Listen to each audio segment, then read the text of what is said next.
Hello, I'm Kevin Benedict, Senior Vice President of Solution Strategy. I want to thank all of you for joining us today. We're here in downtown New York City, and I'm just thrilled to have as my guest, Efrat Ravid. Thank you so much for having me, Kevin. Absolutely. Efrat is the CMO of ContentSquare, a very interesting company that works with some of the biggest brands out there. So, Efrat, I love New York. Is this what they call Midtown here? Yeah, this is Midtown New York. This is our headquarters in office in Americas. We also have headquarters in Paris and London. That's wonderful, and it's a beautiful day. You can't really see it, but right up here is the Empire State Building right behind us, so it's a beautiful view. So for those of you that are not familiar out there with ContentSquare and the role it plays in digital marketing, Efrat, why don't you give us a snapshot of what ContentSquare is all about? ContentSquare is digital insight platform. What it means is that we help companies or big brands to really understand what the customers do in any of their digital assets, if it's web, mobile, or app. And from that, we give them insight per the role in the organization, how to really improve the digital experience, to improve engagement, to improve conversion, whatever the KPI is. Okay, so what is the buzzword that describes your category of solution? Is it activity-based marketing, or what is it? I would say it's digital analytics or marketing, digital marketing analytics. Okay, so walk us through a scenario where ContentSquare's analytics might help. We help, for example, retailers who understand that they need to move from selling old way style through this digital transformation, and really understand how to improve the entire digital experience. If they go to the stores and they need they succeed to provide amazing experience, once you go to their website, it's not as amazing. And then they compete like everyone else with Amazon on price. Right. But we are talking about amazing brands. So they work for years, even decades, right, to build these amazing brands. Right. And now when the transition moved to digital, we all spent 8 hours a day on digital. Right. The experience is different, and we help them to transform and really provide this great experience that they succeed to do everything else in the brand into the digital experience. And retailer is only one example. Finance, banks, insurance company, we're all facing the same thing, that we move from old way to new way, and the new way have new rules. Okay. And you cannot play with the new rules without knowing your customers. And we provide this extra data or extra information about what the customer wants to do on their sites or digital or mobile or app, and how to provide it in an easy way. So, Efrat, who are you targeting? You know, who's your target market out there for ContentSquare? So we are targeting mainly brands that need digital transformation. Some of our customers are LVHS, Renault, BMP, really big brands that need a digital transformation. Walmart, Tiffany's, Goldman Sachs, across all industry. So in this series, and this is part of our Digital and Marketing Leaders interview series, we talk a lot about digital transformation in the context of marketing. Yeah. So you're seeing this as the ability to take maybe long established brands out there and make sure that when they are communicated in a digital format, that they're being optimized to reflect the brand that is intended. Exactly. So, and you do that across web and mobile and tablets, all those different environments? Yeah, and apps as well, of course. And apps so what we do is we actually record that everything that happens on the digital assets. Every tilt, every zoom in, zoom out. hover of a mouse, of course clicks, and we take all this huge information and distilled it to something very clear that people can get the information from the micro, till the micro, from the aggregate data till the real small segment information that you need to know why people exit, why they bounce, why people didn't behave the way they did, why they got frustrated, or why they're really doing well, and we want to repeat that as well. So all this information we provide.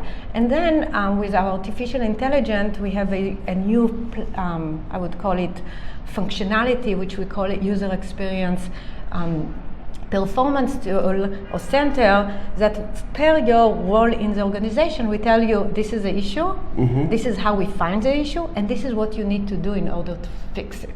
Okay. And this you can do only with when you get so much data and machine learning and artificial intelligence to really get into the point of not only we find a problem, but what you need to do to improve it. So yesterday I was in a conference where they were talking about a top 5 retailer having 2,000 different websites across all their products. And so your solution would look at all those using artificial intelligence and predict the various paths to purchase, how users treat each of those webs, what content works, what content doesn't, or which one they click on but they jump right off and they don't actually consume the data. Am I understanding this right? Yes, we are even doing it one step further. So not only we'll do it per different websites, we are doing it per the in-page analytics. What does it mean? In the page itself, we will tell you which image works, which doesn't.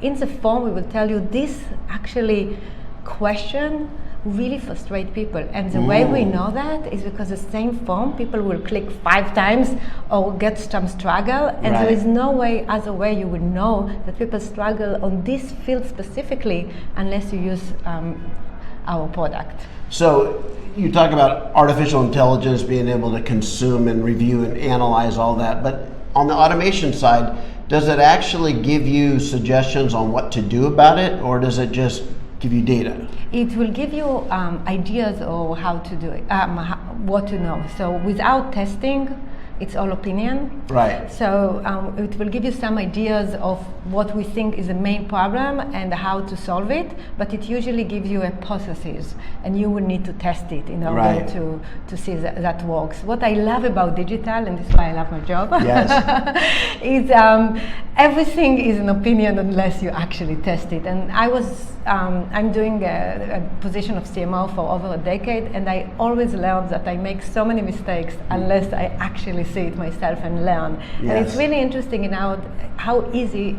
is to get this data and how accessible it is. If in the past, and this is one of the things for big retailers as well, is that they have a group of operation analysts, each company call it a little different, and they own the data and they own the business questions and the business answers. So if you want as a marketer to get a question, you go to ask them, and then they say, okay, we have a priority list. Right. Even in big companies, right? We have a huge priority list, or the persons that yell the most, or because you have good relationship, or you just get in the bottom. And if I'm a CMO, I'll probably get it higher, right, in the list. But it takes me so long until I get the data and the information that I probably will make a lot of mistakes on the way, because how much I can wait? Right. I mean, we need to be agile, we need to be fast, we cannot wait. And what I love about ContentSquare solution is that it's accessible for everyone in the digital team. You don't need to be an analyst in order to create segments. You don't need to be an analyst in order to look at the insight and the data. We have a more deep functionalities that analysts can use in order to get even more data. But the common, basic business questions, you get like this. Yeah, that's brilliant. So I understand as a business person and as a marketeer why I would want a solution like this digital insights platform that would help me understand what on my site is working, what is not, how do people actually use my my website, because we all presume there's certain paths to purchase and customer journeys, but in fact, the data might show that a customer doesn't actually follow that path at all. Yes. They click here and jump straight over to something else, jump over to a case study, and then go down and look at something else. And that wasn't the path you were designing for them, but now you can actually respond with data. So I understand as a marketeer why that's important, and as a businessman why that's important.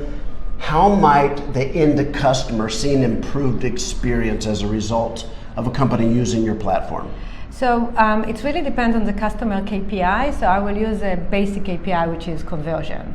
So without mentioning name of customers, one of our biggest customers, or big brand, not biggest customer, one of the big brands that have sites everywhere in the world.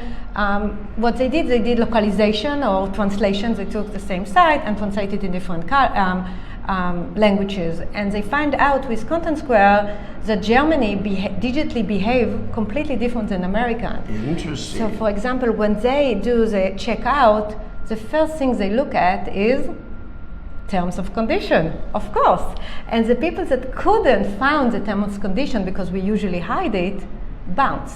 But the people that find it are more likely 1 to 3 actually succeed to buy, which is a huge number.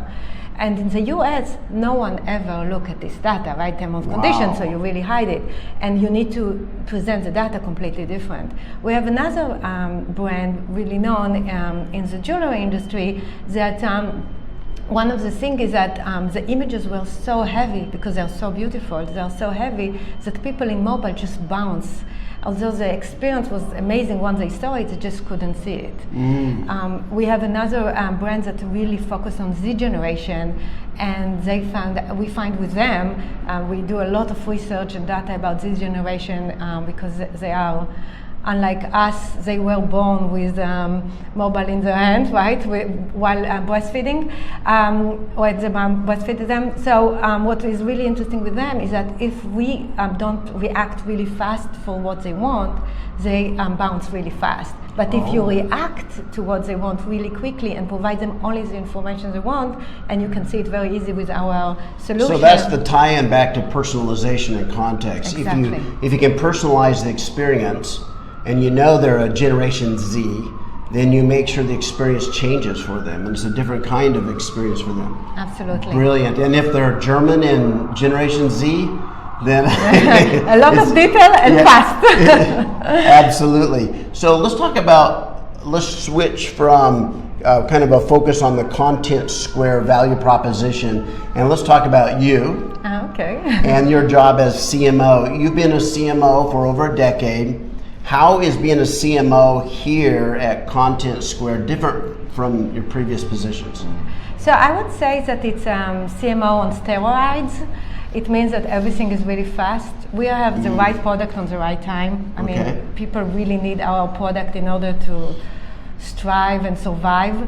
And we are growing really, really fast, and we need to supply a lot of content. We have a ton of research, we have so much data, and we just need to run really, really fast. I'm a long distance runner, so now I'm trying to work on my sprints as well. Oh, so sprints and long distance. Exactly. Great. So you've been a CMO for over a decade. So if we just go back 5 years, how have you seen the role of a CMO in this profession change? It's very interesting. So one thing to me, to a great marketeer, is the same. We need to understand our customer. We need to love our customer, and we need to understand them.